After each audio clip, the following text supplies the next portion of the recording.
let's not sugarcoat it. What's happening in Washington right now is not politics as usual. It's a direct, unapologetic assault on American democracy and the very concept of freedom of thought. So here is yet another attack on our country, and a new hiring directive, quietly issued in a May 29th memorandum from the Office of Personnel Management, outlines what can only be described as a government loyalty test. Under the so-called merit hiring plan, every civil service applicant must now complete 4 short essays, one of which specifically asks how they would advance the president's executive orders and policy priorities. Allow me to repeat myself. Federal employment, long regarded as a nonpartisan, merit-based cornerstone of American governance, will now require an ideological essay pledging support to Donald Trump's policies. Let's be absolutely clear. This is not just about hiring preferences.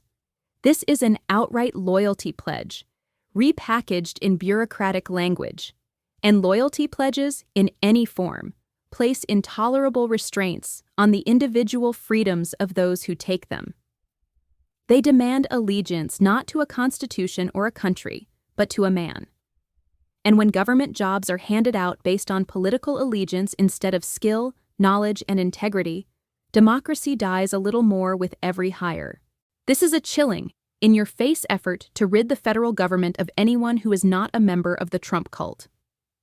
Trump's new hiring plan doesn't just narrow the applicant pool, it eliminates freedom of thought altogether. It's an ideological purge, masquerading as a job application. The plan demands that applicants identify 1 or 2 relevant executive orders or policy initiatives that are meaningful to them and explain how they'd help implement them. This goes far beyond qualifications. It demands ideological conformity. If you don't share Trump's vision, or worse, if you oppose it, you need not apply. That's not hiring. That's indoctrination. And while we're here, let's talk about what's not included in the plan: any trace of diversity, equity, or inclusion. The memo explicitly calls DEI programs racial discrimination.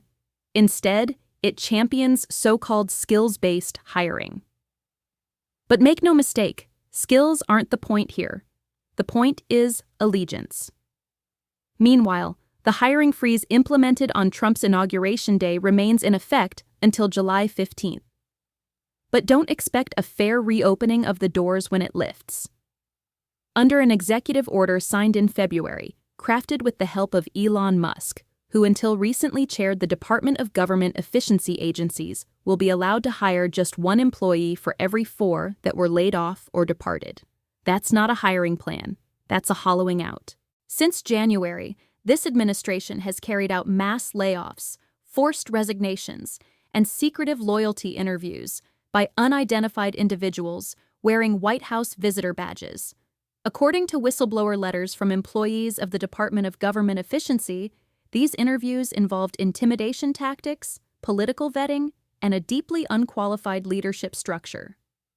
In other words, if you're not all in for Trump, you're all the way out. This is not speculation. This is happening right now.